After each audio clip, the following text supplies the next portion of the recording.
Beaucoup de chrétiens ont été choqués par la cérémonie d'ouverture des JO à Paris. Des éléments à caractère blasphématoire ont été intentionnellement introduits dans la parade inaugurale qui, à mon avis, sont totalement déplacés et n'ont rien à voir avec le sport. Ces éléments constituent une offense faite au christianisme. C'est tout simplement de la moquerie. On a vu la scène de Jésus avec ses disciples, le veau d'or, le cheval blanc de l'Apocalypse, utilisé à des fins spirites. L'esprit de défiance et d'arrogance envers le ciel n'ont pas échappé au regard du chrétien engagé qui connaît les symboles et l'histoire biblique. Pourquoi fallait-il employer toute cette imagerie biblique dans une cérémonie sportive? Quelles sont les intentions de nos gouvernants en permettant ces choses qui ont été suivies par des millions de personnes dans le monde entier?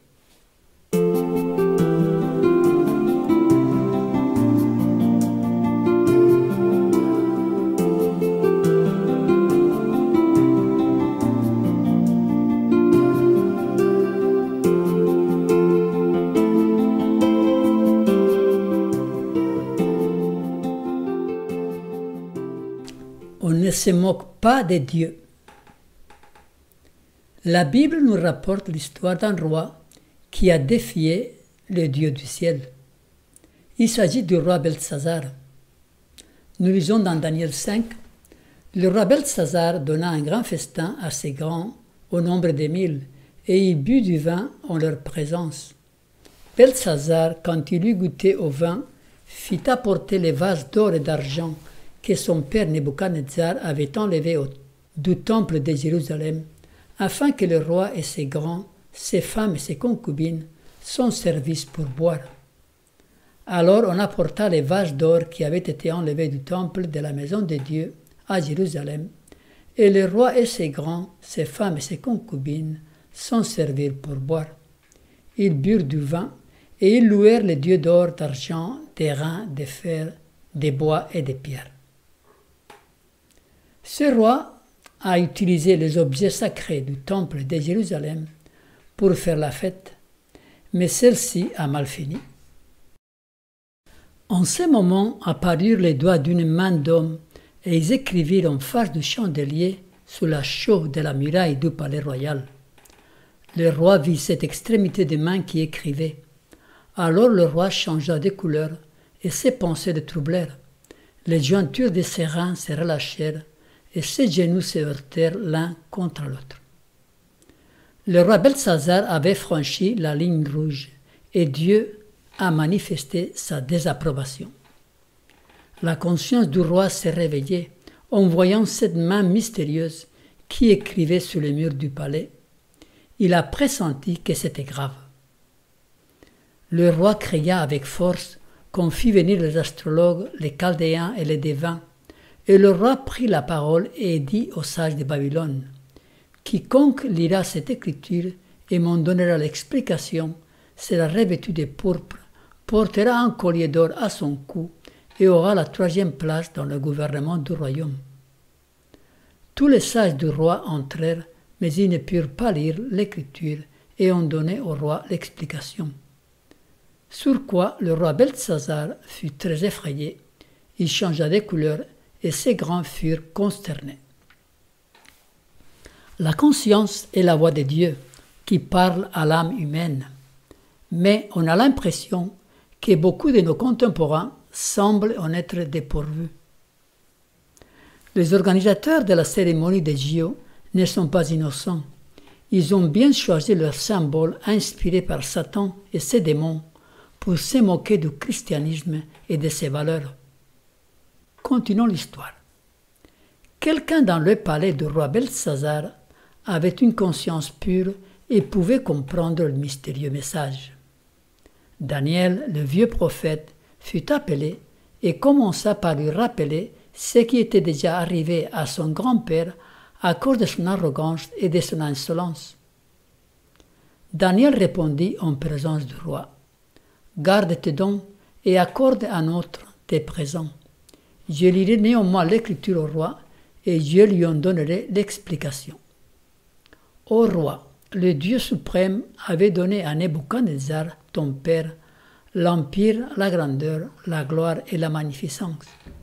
Et à cause de la grandeur qu'il lui avait donnée, tous les peuples, les nations, les hommes de toutes langues étaient dans la crainte et tremblaient devant lui. Le roi faisait mourir ce qu'il voulait, et il laissait la vie à ce qu'il voulait. Il élevait ce qu'il voulait, et il abaissait ce qu'il voulait. Mais lorsque son cœur s'éleva et que son esprit s'endurcit jusqu'à l'arrogance, il fut précipité de son trône royal et dépouillé de sa gloire. Il fut chassé du milieu des enfants des hommes. Son cœur devint semblable à celui des bêtes, et sa demeure fut avec les ânes sauvages. On lui donna comme au bœuf de l'herbe à manger, et son corps fut trompé de la rosée du ciel, jusqu'à ce qu'il reconnût que le Dieu suprême domine sous le règne des hommes et qu'il le donne à qui il lui plaît. Ensuite, Daniel exprima au roi, sans détournement ni fioriture, la folie de sa conduite. Et toi, Beltsazar, son fils, tu n'as pas humilié ton cœur, quoique tu susses toutes ces choses. Tu t'es levé contre le Seigneur des cieux.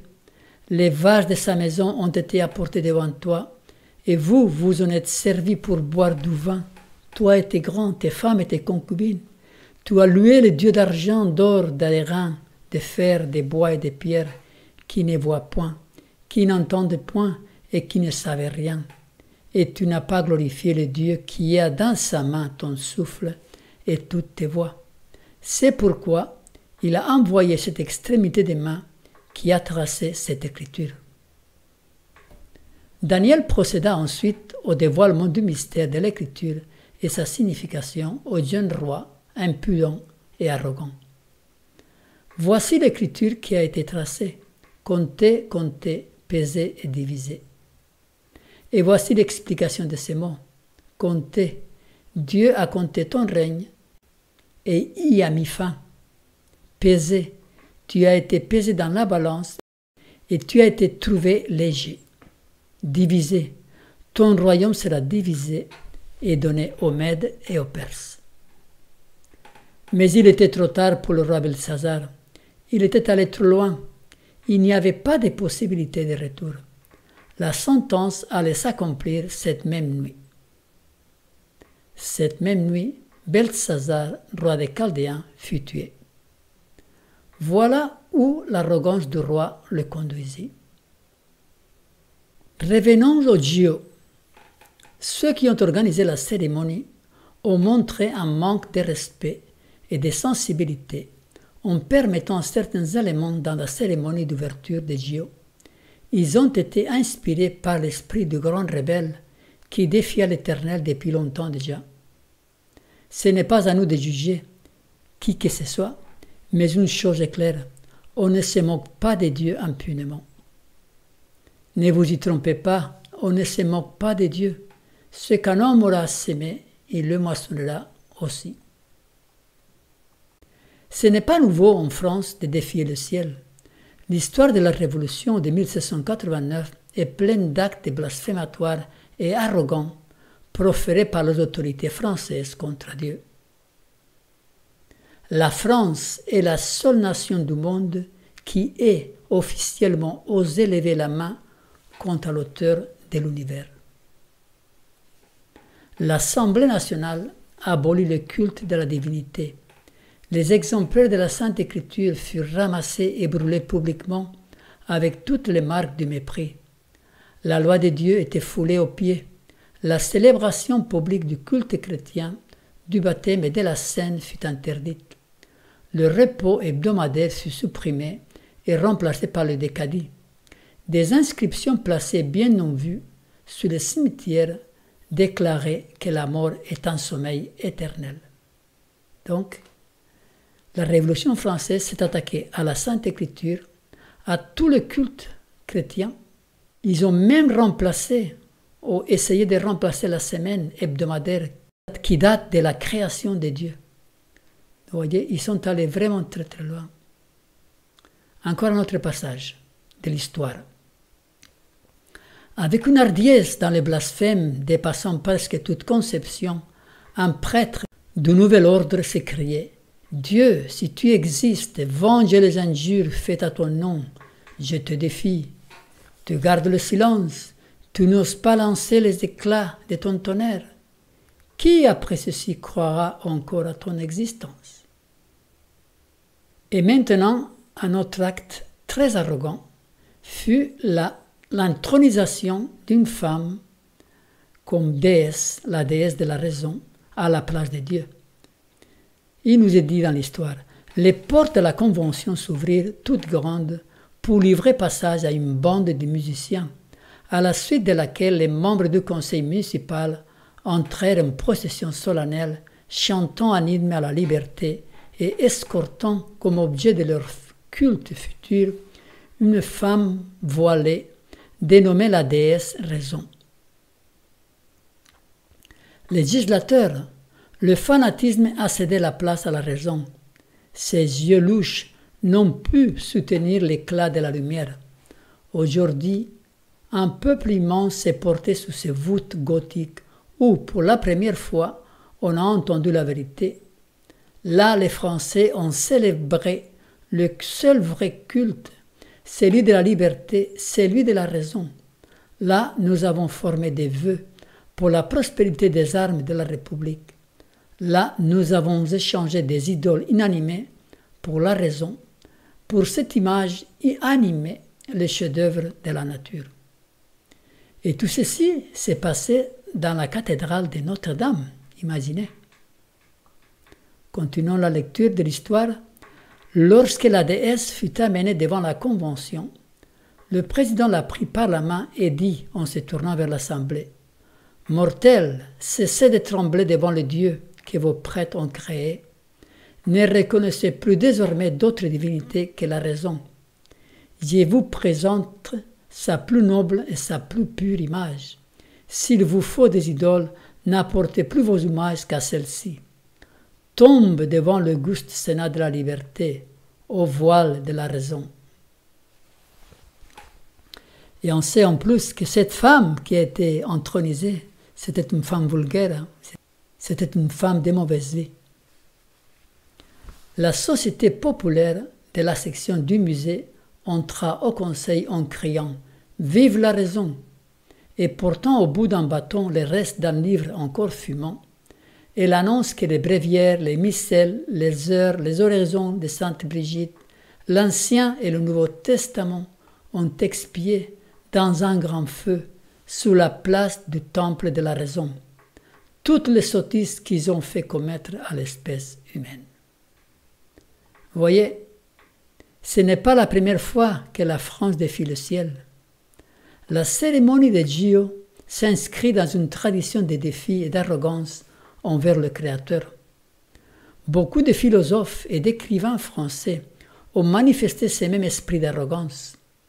Voltaire, Danton, Robespierre, Marat, toutes les têtes pensantes de la Révolution. L'infidèle Voltaire disait « Je suis las d'entendre répéter que 12 hommes ont fondé la religion chrétienne.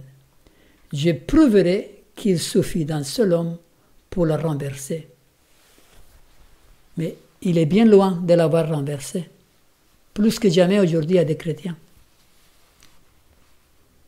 La France est la seule nation du monde qui ait officiellement osé lever la main contre l'auteur de l'univers. Il y a eu et il y a encore bon nombre de blasphémateurs et d'incrédules en Angleterre, en Allemagne, en Espagne et ailleurs.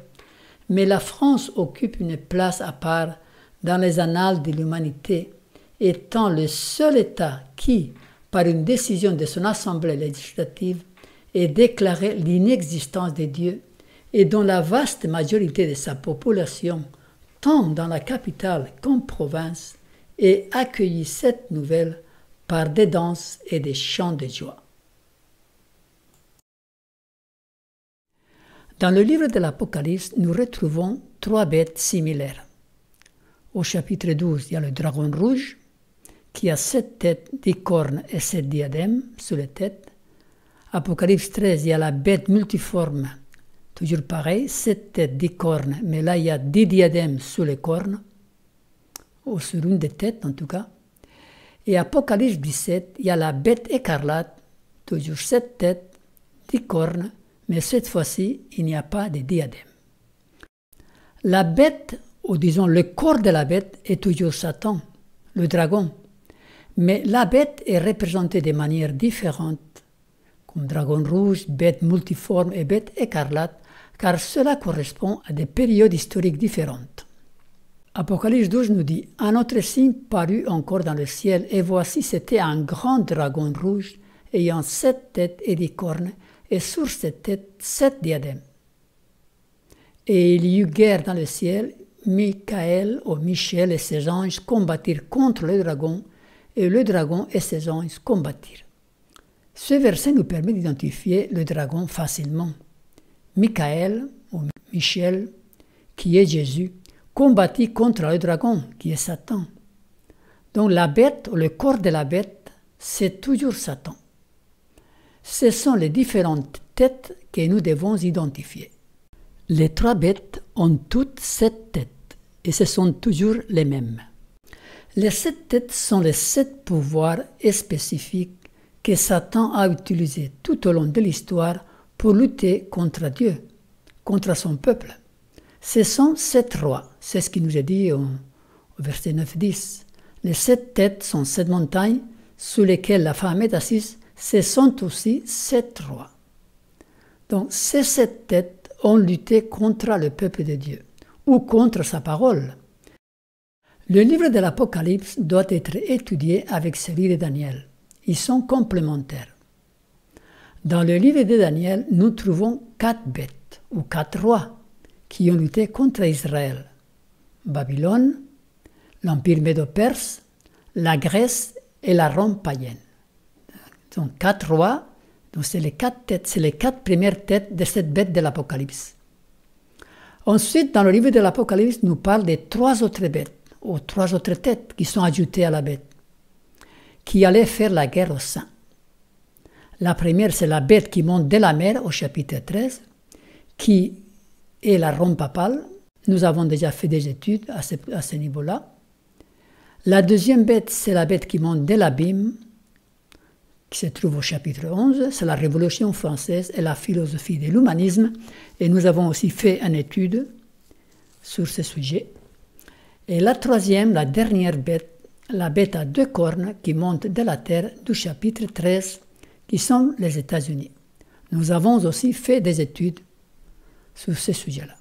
Donc voilà les 7 têtes de la bête de l'Apocalypse.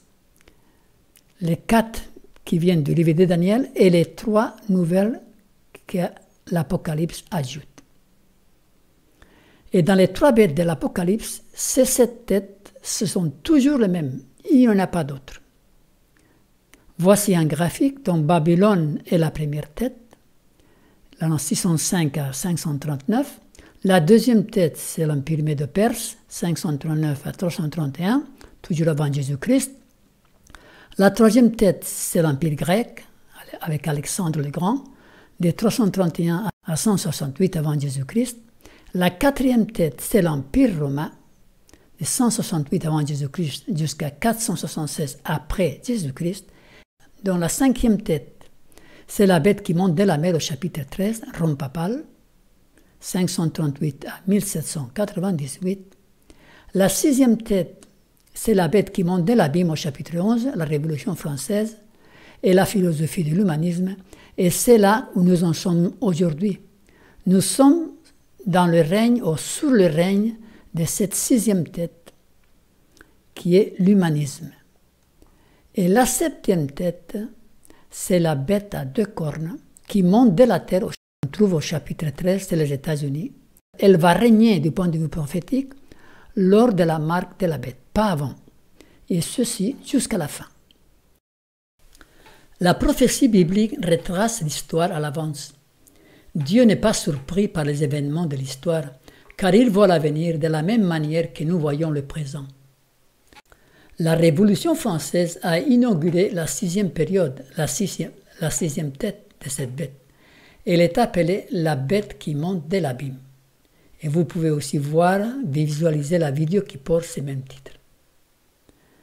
Depuis 1798 Jusqu'à nos jours, nous vivons dans la période de la sixième tête.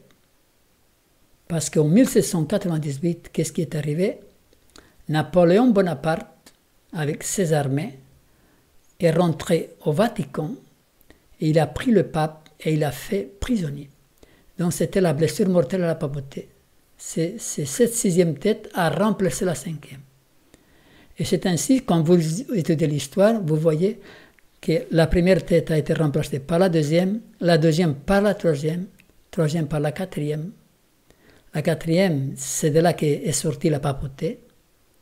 Et la papauté, elle va être remplacée par cette bête qui monte de l'abîme. Elle a reçu un coup mortel à ce moment-là, en 1798. Donc, depuis ce moment-là, nous vivons dans la période de la sixième tête. Savez-vous quelles sont les caractéristiques de cette bête? Lisons Apocalypse 11. Je donnerai à mes 2 témoins le pouvoir de prophétiser, revêtus de sacs pendant 1260 jours. Quand ils auront achevé leur témoignage, la bête qui monte de l'abîme leur fera la guerre, les vaincra et les tuera. Et leurs cadavres seront sur la place de la grande ville, qui est appelée dans un sens spirituel Sodome et Égypte, là même où leur Seigneur a été crucifié.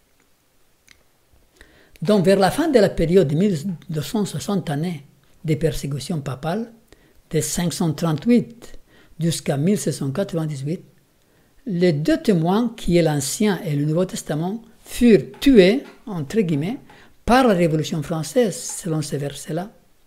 Les Bibles furent brûlées publiquement, les cultes chrétiens interdits, les églises saccagées. Dieu fut outragé. On renia son existence, on plaça la déesse de la raison sur son trône.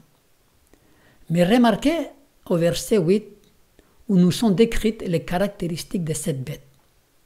Et il nous est dit, leurs cadavres seront sur la place de la grande ville qui est appelée dans un sens spirituel Sodome et Égypte. Sodome, dans la Bible, représente la débauche, l'homosexualité, la licence, l'adultère. L'Égypte représente l'athéisme. Le Pharaon avait dit « Qui est l'Éternel pour que je lui obéisse ?» Eh bien, les 2 aspects de cette bête illustrent parfaitement les caractéristiques de la France et du monde occidental tel qu'il en a été influencé par la suite. Dieu n'est pas pris au dépourvu, il est omniscient, il voit l'avenir, c'est pourquoi la description de cette bête qui monte de l'abîme cadre parfaitement avec le monde actuel. L'humanisme est né lors de la Révolution. L'homme est au centre et non pas Dieu. Tout tourne autour de lui. On a rédigé la Charte des droits de l'homme qui, quelque part, remplace le décalogue. L'athéisme a été renforcé plus tard par les fausses théories de Darwin. Le communisme et le socialisme doivent aussi leur naissance à la Révolution française. Toutes ces philosophies se sont développées depuis dans le monde occidental. Les grandes institutions du monde sont basées sur l'humanisme. L'ONU, l'Union européenne. La France a porté un coup fatal à l'institution du mariage. L'engagement le plus sacré existant entre 2 êtres humains et dont la permanence est indispensable à la conservation de la société était réduit à l'état de simples contrats civils de nature transitoire et que 2 personnes peuvent contracter et rompre à volonté. Sophie Arnaud, actrice célèbre par son esprit, appelait l'union libre le sacrement de l'adultère. Donc ça, c'est à l'époque de la Révolution française. Le mariage a reçu un coup fatal. Celui-ci est devenu un simple contrat que l'on peut rompre à volonté. Le pourcentage de divorces en France dépasse 45% actuellement. Ça veut dire 100 couples qui se marient, 45 vont divorcer. Aujourd'hui, on est allé encore plus loin, appelant mariage l'union de 2 personnes du même sexe. Et puis, on est allé encore plus loin, en décrétant que l'on peut choisir son genre à volonté. Je peux décider d'être homme ou femme ou autre. Tout ceci est une grande abomination aux yeux de Dieu. La papauté, qui est représentée dans l'image prophétique comme la 5e tête de la bête, a persécuté les vrais chrétiens et la Bible, a changé la loi de Dieu en introduisant le dimanche à la place du sabbat. La bête qui monte de l'abîme, quant à elle, a détruit la famille, deuxième institution qui, avec le sabbat, nous vient de l'Éden. La France a besoin de revenir vers le vrai Dieu et rompre avec sa tradition révolutionnaire, se libérer des chaînes du péché, reconnaître la gravité de ses actes blasphématoires et demander pardon à Dieu et à ses citoyens. L'insensé dit en son cœur, « Il n'y a point de Dieu, ils se sont corrompus, ils ont commis des actions abominables, il n'en est aucun qui fasse le bien. » L'Éternel du haut des cieux regarde le Fils de l'homme, pour voir s'il y a quelqu'un qui soit intelligent, qui cherche Dieu. Tous sont égarés, tous sont pervertis, il n'en est aucun qui fasse le bien, pas même un seul. Dieu va-t-il se venger? Dieu ne cherche pas à se venger de ses ennemis. Il n'en a pas besoin. Ce n'est pas l'esprit du ciel. La vengeance est l'arme des faibles. Dieu utilise l'amour, car il est amour. Contemplez les scènes du calvaire et vous verrez sa patience et sa bonté divine. Dieu est amour, mais il est aussi justice. Le mal ou péché doit être éliminé de l'univers, et malheureusement tous ceux qui s'y accrochent périront aussi avec. C'est la pure justice basée sur l'amour. D'autres rois et dirigeants ont défié le ciel tout au long de l'histoire, mais leur fin a été la même que celle du jeune roi Beltsazar. N'apprendrons-nous pas de l'histoire? Lors de la cérémonie des JO à Paris, aucune main mystérieuse n'est apparue avec un message du ciel. Le silence apparent du ciel a été interrompu par de la pluie. Cependant, tout ce qui a eu lieu au bord de la Seine a été enregistré dans le ciel. Le temps viendra pour la rétribution, car on ne se moque pas de Dieu.